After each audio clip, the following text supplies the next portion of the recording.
Going into a music store to purchase an electric guitar can be a daunting task for first-time buyers or for those with limited knowledge. Here are some simple tips and a bit of information to arm yourself with before making your purchase. This video is going to focus on electric guitars, not acoustic or classical, although some of these tips apply to whatever kind of guitar you're shopping for. I'm often asked which is better for someone to learn on when you're a beginner. Either an electric or acoustic is fine. Please be aware I'm aiming this video at parents looking to buy for their kids, but this stuff is applicable to everyone. Okay, first things first, your budget. If you're looking to buy a guitar for your child who wants to learn to play, I would recommend trying to keep the purchase as cheap as you can without getting a lemon. Check Kijiji or Craigslist, pawn shops, and the used section of music stores for cheap instruments. You don't know if your child will stick with it. As someone who's taught guitar, I can tell you firsthand that probably half of the people who think they want to play guitar quit in their first year. Like mastering any other skill, it takes a lot of time and practice to start getting proficient enough to where playing guitar becomes enjoyable. The last thing you want is to invest $500 on something that'll just sit in your closet in 6 months. Guitar starter packs are usually a good place to start. They typically include a guitar, cable, picks, and an amp for a couple $100. Just know, none of the equipment in this package is pro level and can quickly become obsolete as you or your child progresses. The amps tend to be fairly quiet and limited, the cable often falls apart in a month or two, and the guitars are made with cheap electronics and aren't likely to give you a good tone. But it's probably the lesser of two evils if you're not sure your child will stick with it. If you're considering buying an electric guitar that's not in some sort of package deal, let's talk about the parts of an electric guitar and the things to look out for or avoid. There are a lot of variables that go into buying a guitar, and choosing one that's right for you and suits you is much like buying a car. Aside from a guitar that sounds bad, a lot of what I'm about to talk about comes down to personal taste, and no doubt some will disagree with some of these recommendations. Let's quickly look at some of the parts of the guitar, just so we're on the same page. The part of the guitar where you strum is called the body. The part where you fret the guitar is the neck, and the top of the guitar is the head. The strings rest on the bridge, which is on the body, and it's also near where you strum, and you strum where the pickups are. On the body, where the cable plugs in, is called the jack, and where you tune the guitar is on the head with tuning pegs. One of the first things to consider is what type of body style do you want. Here are just a few examples: Stratocaster, Telecaster, Les Paul, SG, Explorer, Flying V, and Warlock.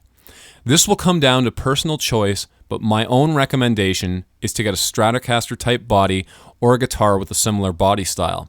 The reason for this is you have lots of room to rest your picking hand on when playing. For smaller people, this will help because you don't need to awkwardly put your arm over the body to play. And I've taught young kids who can barely reach over their guitar to strum it. Also, Strat bodies tend to be fairly balanced when it comes to weight, so your guitar won't be wobbling up and down as you play it. And I would also argue that Strat bodies rest on your leg the easiest when it comes to playing sitting down. How a guitar feels when you sit is important because most of your practicing is done in that position. Flying Vs and Explorers, for example, can be played sitting down, but it's often in an awkward position because they're primarily made for standing up, like in thrash metal videos. Another thing to check for is a type of pickups the guitar has, which convert the vibration of the strings into electrical signals that goes out to the amplifier. There are three basic kinds of pickups: single coil, which are primarily used for clean playing, meaning without distortion. Another kind are humbuckers, which are two single coil pickups put together. They're used primarily for distorted guitar playing. This is because the two pickups side by side cancel out the excess noise you would get with a single coil pickup. Humbuckers also sound fine for playing clean, but they don't sound quite as nice as single coil pickups. Single coil guitars tend to be more for blues players or for people who play a lot of clean material. If you're looking to play hard rock or heavy metal, then humbuckers are almost a necessity. Lastly, we have active pickups, which require a battery. They arguably sound the best for distortion, but you have to keep your guitar unplugged when you're not using it, or the battery will die in a couple of weeks. Personally, I would recommend getting a humbucker in the bridge position of the guitar, and if you can, a humbucker in the neck position as well.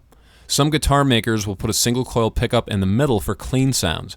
At the very least though, try and get a humbucker in the bridge position because that's most commonly used when playing distorted guitar. The next thing you'll want to look at is the number of frets the neck has. Fender Stratocasters often have 21 frets, but the number you'll want to shoot for is either 22 or 24 frets. The 24th fret has 2 dots, the 21st fret has 1 dot. The reason you want 22 or 24 frets is because when soloing, it gives you the ability to play a high E. With 21 frets, achieving this note is very difficult to do. And speaking of dots on the fretboard, which are also known as position markers, for beginners, I would recommend getting a guitar with regular dotted position markers. Some guitar makers have patterns and overlays and other things on the fretboard which look really cool, but it can be really confusing for a beginner to find the right fret. When you see a guitar you like, pick it up and make sure to rub your fingers along the sides of the fretboard to check its smoothness. You might want to try this on a few more expensive guitars around the store for comparison. If the frets seem like they're sticking out the sides and it seems kind of jagged, which is fairly commonplace on cheaper guitars, you may want to pass on the purchase. You can get scratches or cuts when moving your hand around the fretboard with protruding frets, and it will slow down your playing. Speaking of the fretboard, another thing to check is the guitar's action. This means how high the strings sit on the neck.